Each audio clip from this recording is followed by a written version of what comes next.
እንዴት ነው ይህ ተናጋሪ ወፍ ወይም ፓሮት ወንጀል ሊፈታ የቻለው? ታሪኩ የሚጀምረው በሚቺጋን ግዛት ውስጥ ከባሏ ከማርቲን ጋር በምትኖር ግሌን ነው። ግሌን ቁማርን ከልክ በላይ ትወዳለች። ነገር ግን የምታገኘው ገቢ ከሷ ጋር አይመጣጠንም። ባሏ ማርቲን በመኪና አደጋ ምክንያት የሰውነቱ ግራ ክፍል አካል ጉዳተኛ ሲሆን የመንግስት ድጎማ ያገኛል። ግሌን ባሏን የምታስታመም በመሆኗ ከመንግስት የሚከፈላትን ደሞዝ ጨምሮ የቤቱን ገንዘብ እንቅስቃሴ የምታዘዋውረው እሷ ነበረች። ይሁን እንጂ የቁማር ሱሷ ከቁጥጥር ውጭ እየሆነ መጣ።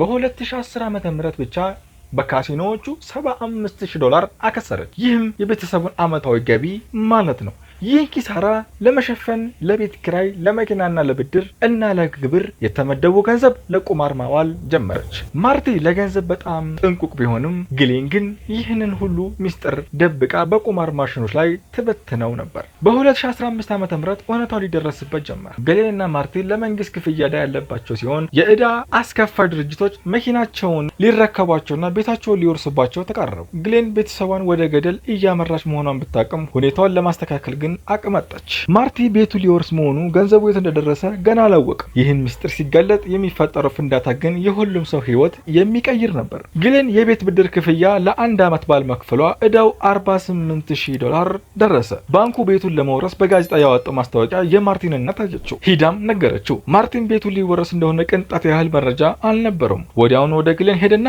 ምንድነው ይሄ ሁላ ጉድ ብሎ አፋጠጣት። ግሌን ግን ዋሸችው።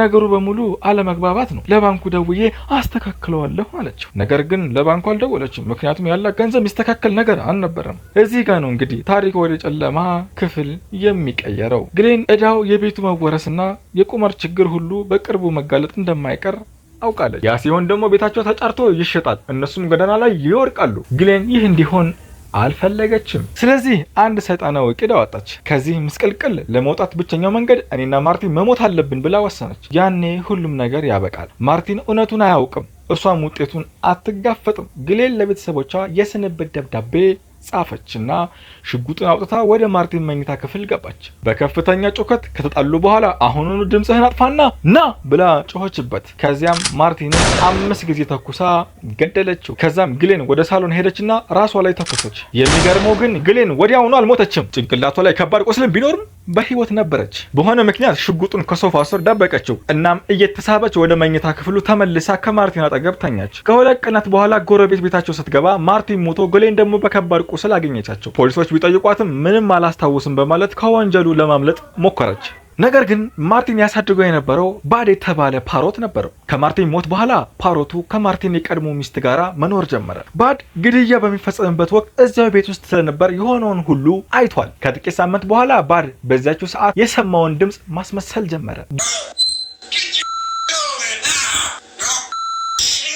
ግሌና ማርቲን ላይ ስትጮህ የነበረውን ድምፅ እየደጋገመ አሁኑኑ ድምጽህን አጥፋና ና፣ አሁኑኑ ድምጽህን አጥፋና ና ይላል። ማርቲን የቀድሞ ሚስቱ ወፉ ግድያውን በንግግር እየደጋገመ እንደሆነ ተረዳች።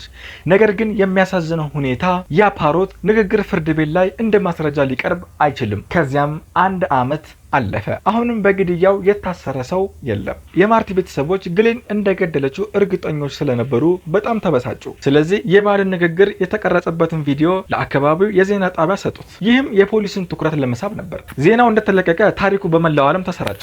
ሁሉም ሰው ስለ ባድና ስለሚናገረው ነገር ማውራት ጀመረ። አሁን ፖሊሶቹ ላይ ከፍተኛ ጫና መጣ። በ3 ሳምንት ውስጥ ምርመራውን አጠናክረው ግሌንን ለማሰር የሚያስችል በቂ ማስረጃ አገኙ። እናም ግሌንን አሰሯት። በመጨረሻም ፍርድ ቤት ቀረበች። ጥፋተኛ ሆና ተገኘች። ቅጣቷም የዕድሜ ልክ እስራት ተፈረደባት። ፓሮቱም ለፍትህ መገኘት ትልቅ ድርሻ አበረከተ።